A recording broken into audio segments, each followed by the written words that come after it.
تم لوگوں پر اللہ تعالیٰ شان و رحم کرے، اپنی غفلت سے ہوشیار ہو جاؤ، اپنی نیند سے جاگ جاؤ، اس سے پہلے کہ یہ شور ہو جائے۔ فلاح شخص بیمار ہو گیا ہے، مایوسی کی حالت ہے، کوئی اچھا حکیم بتاؤ، کسی اچھے ڈاکٹر کو لاؤ۔ پھر تمہارے لیے حکیم اور ڈاکٹر بار بار بلائے جائے اور زندگی کی کوئی امید نہ دلائے۔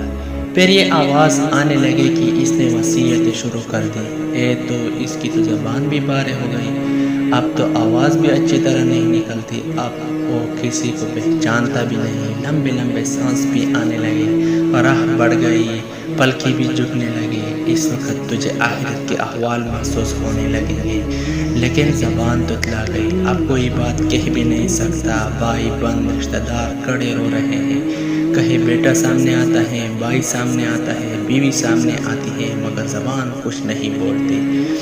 اتنے میں بدن کی اجزاء سے روح نکلنا شروع ہو جاتی ہیں اور آخر وہ تو نکل کر آسمان پر چلی جاتی ہیں۔ عزیز کو اقارب جلدی جلدی دفنانے کی تیاری شروع کر دیتے ہیں۔ عیادت کرنے والے رو دو کر چپ ہو جاتے ہیں، دشمن خوشیاں مناتے ہیں، عزیز رشتہ دار مان بانٹنے میں لگ جاتے ہیں اور مرنے والا اپنے اعمال میں پھنس جاتا ہے۔ یہ حقیقت ہے اس دنیا کی، یہ حقیقت ہے اس دنیا کی۔